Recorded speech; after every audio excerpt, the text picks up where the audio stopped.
Welcome to the programme. Alexey Navalny has appeared in court for the first time since ending a 3-week hunger strike.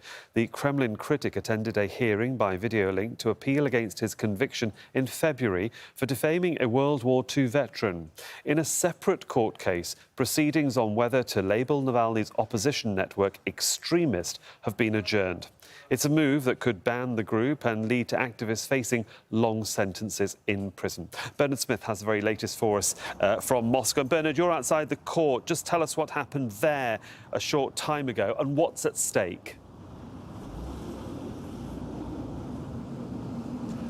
So prosecutors want to ban Navalny's anti-corruption organisation. They want the court to declare it an extremist organisation, that and his regional political groups as well. This would put Navalny's anti-corruption organisation on the same level as Al-Qaeda, meaning people who finance his group or supporters of the group could face very, very lengthy jail sentences and very, very heavy prison terms.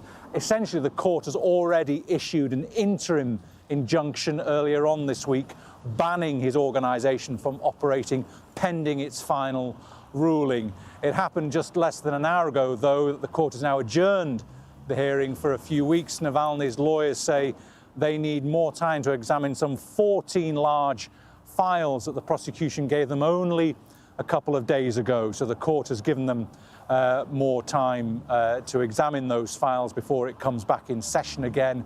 But essentially, his regional political groups already closed down by the prosecutor's office, so they stopped operating. His anti-corruption organisation suspended until the court makes its final ruling. So really cracking down on all of Navalny's activities. Indeed. Meanwhile, Navalny did actually appear in court in a second case that's also running. What happened there?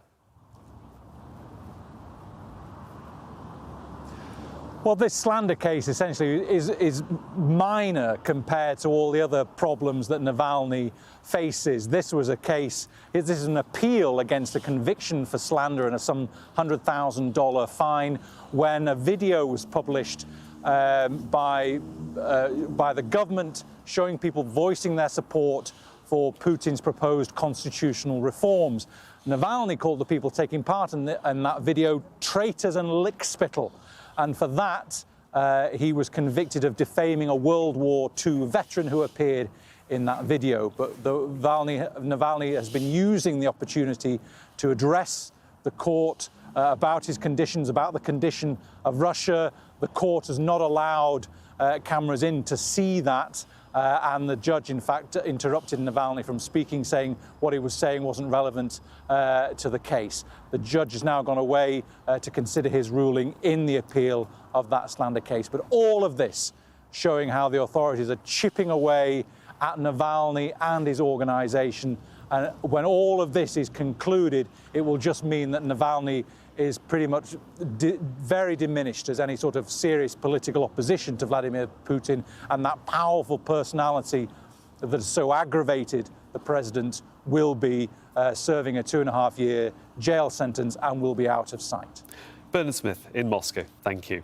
Well, let's join Alex Titov now. He's a lecturer in modern European history, specialising in Russia at Queen's University in Belfast in Northern Ireland. Joins us now from there. Mr. Titov, good to have you with us on the programme. So Alexei Navalny's supporters preempt the courts, actually, by disbanding the organisation. How does this now affect sort of the legal case brought against him and the organisation, considering the case has just been adjourned? I think that we'll continue with what they started and we'll officially ban it, so to make sure that it's not recreated in any other shape or form. There has also been reports from his supporters, from Leonid Volkov, that a new personal case against Navalny and to his closest associate Volkov and Zhdanov are being made, which might see them giving real sentences just to 3 of them. So it looks like that there is also a possibility that Navalny's prison sentence will be extended beyond the 2.5 years he's serving now. What does the move now mean for Navalny in terms of the court cases specifically? Because the court cases don't go away, and as you say, there's lots of speculation about those sentences being increased.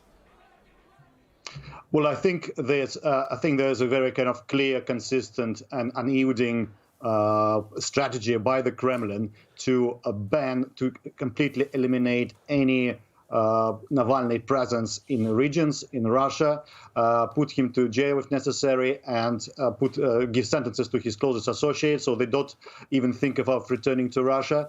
And I think so far that it's been working quite well. I have been listening to Leonid Volkov's statement of closing down the regional network, and I still couldn't see exactly what they could do beyond it. He says there is a group of people who are already mature enough to operate on their own. But if the authorities are so minded as to stop them operating, even if they're not formally associated with Navalny, they will. So I think they are really in big trouble, the Navalny's strategy.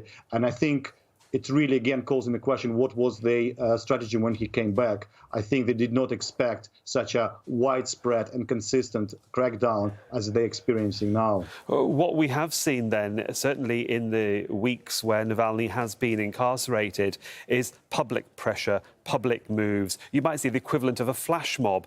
When people are called to protest, the public come out. How do you think the Russian public are going to react to this? Well, I think the protests have been extremely important to keep the pressure on authorities, but at the same time, it's also give authorities extra determination to dismantle the infrastructure for calling those protests in. And if you see, they've been changing tactics. Instead of mass arrest during the protests, what they've been doing is using all the face recognition technology in Moscow, especially, to identify key people in those protests out of thousands of people and actually arrest them after the demonstrations have been happening. You can see that the pressure building up on people who participate in those demonstrations, that they will be fired from work, they'll be expelled from universities and so forth. And I think this repression, you still have to remember those protests, although they're large, they're still tiny minority of people in actual places like Moscow. So unless they grow exponentially into millions of people on the streets of Moscow alone, authorities will be able to handle it through repression and intimidation.